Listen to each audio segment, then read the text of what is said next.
Ashamaa harka fuunee maatii kaasushee akkam jirtanii nuti nagaadha galata rabbii nageenyi keenya lafa jirtanitti sinaa qaqqabu jechuu jaalannaa.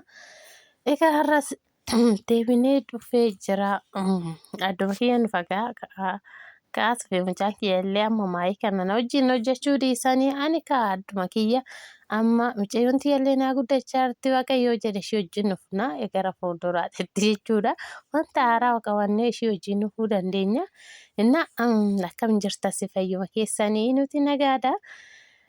Siniin jenna egaa har'a immoo bal'atuun maal nu fiddee dhuftee jechuun keessan hin oolu. Egaa akkuma argitan kana mana jireenyaa isinii fidee dhufe immoo har'a jechuudha.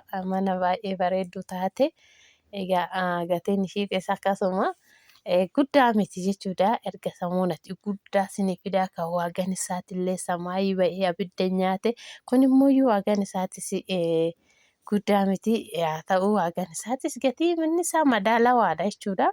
Baay'ee guddaa miti. Kanaaf egaa warroonni bitachuu barbaadan jechuudha. Bitachuu warri barbaadan lafti kaaree 180 jira. Egaa naannoo isaa argitanii naannoon isaa baay'ee bareedaadha jechuudha. 180 jira. Egaa baay'ee bareedduu jechuudha. Naannoo kana ijaarame mul'uudha bakka manni kan jedhee kan namni itti galee kan sirriitti ta'u jechuudha.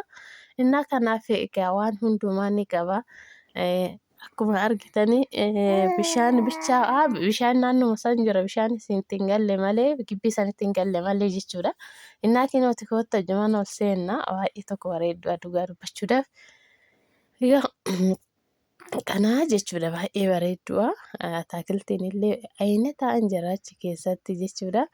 Kinoo balbala lama qoxaaris hin qaba akkuma argitan kinoo qoxaariin illee ni jira. Innaa bishaanis naannuma isaa duwwuma isaa jira jechuudha. Kittaanii balbala biraatis ni qaba. Isin immoo itti ijaarrachuu dandeessan bootatu jira kaaree 200 guutuu 80 isin itti ijaarrachuu ni dandeessani. Egaa maatiin erga itti galee turee jira mana ho'isanii jiran immoo qidama kan jedhe manni keessi isaa seenu balballi didee nu seessisu. Seenne inni balballi nu seessisuu dide. Egaa ofuma nuti cufame ta'ee maatiin cufate ani hin beeku garuu ani hin beeku. Innaa kana fakkaataa garafameetis ni jira. Keessillee garafamee jira. Har'uma tana banattanitti seenuu dandeessanii. Yoommoo lakki amma itti galuun barbaannu ittiin bittanii teechistanii yookiin teechisoo sun ta'e kiraa kennattanii bakka birrii isaatiin immoo wanna biraa uqubii seentanii uqubii sun gaafa seenii ba'e immoo faagotanii kan biraa. Ana mootitu haasa'anchi. Mucayyoon kiyyallee haasaa geekin wajjin haasaa jira. Innaa sini uqubii seenuu hin dandeessu biyya keessatti kiraa kennattanii abbaa barbaadetu itti gala. Bootaan immoo akkuma isiniin jedhe bareeda tokko dhuga akka viidiyoo kanarraa miti bootaan duwwaa safaa mana bakka ana jedhe kan mana daaspooraatti jira. Innaa kanaaf rakkoon hin jiru. Waan hundumtuu guutuudha. Koottaa heeloo jedhaa isiniin jechuu jechaadha.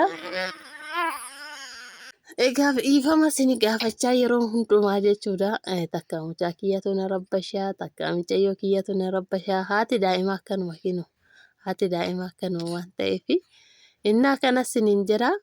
Kanaaf egaa heeloo jechuu bichaa isin barbaachisa. Har'a tana kireeffachuu hin dandeessu. Isiniin jira abbaan ammoo abbaan manichaa jechuudha. Abbaan manichaa kinoo kan biddirsiifatee taa'u kana jechuudha. Gibbii argitanii kan bareedu. Gibbii keessi baay'ee tokko kan jedheedha baay'ee bareedaadha. Balballis xiqqaadha malee laameraa qabaa bakka naannoon isaa kinoo akkuma argitan isaa mana hedduu babbareedaa jira. Duuba isaa batalee mana bareedaa jira. Iddoonis iddoo baay'ee bareedduudha. Innaa caraqaarra jira. Caraqaarra jira garuu kaartaa katamaa jala oolee jira kaartaan. Pilaaniin kennine mootummaan gizma tokko kennuufi caraqaarra jira. Innaa waagaan isaatti illee immoo akkuma miliyoona 1.2 jedhamee jira. Miliyoona 1.2 miliyoona 1,200 isiniin jechuu barbaadettani. Innaa waagaan isaa akkasii. Egaa kana jedhe malee kanatti gurgurachuu baachuu danda'a. Maaliif waaqa kaa'uutti kalaanii garagaratan ni ilaalama. Miliyoona tokko tuqaa lama dhugaa baay'ee bareeda. Wasaanyi nama manarra lafa jechuudha. Lafa inda suuqis itti hojjechuu hin danda'anii karaarra jechuudha. Fuuldura karaatu bahee jira. Egaa akkasii isiniin jedha maatii keenya warroonni fe'a qabdanii heloo nuun jedhaayi. Anas haa ta'u kaasus haa ta'u egaa warri immoo yeroo baay'ee nama baay'ee wajjin haasofna waan ta'eef sagalee keessan yookiin ammoo warroo barreeffama isiniin deebisne dhiifama nu oofalchaa isiniin jenna. Haadha daa'imaatillee waan ta'eef kaasuu haga tokko kan isin wajjin haasa'aa jiru. Egaa gara imootiinis haa ta'u kaasuudha. Ani egaa baay'ee naaf hin mijattu kanaafani. Innaa wanna barbaadan hundumtuu nu bira ni jira. Nu biratti ni argattanii heloo bichaas hin barbaachisaa nu jajjabeessaa. Isin baay'ee tokko dhugaa dura viidiyoo keenya nama hedduun laalaa amma garuu nama muraasa nu jajjabeessaa.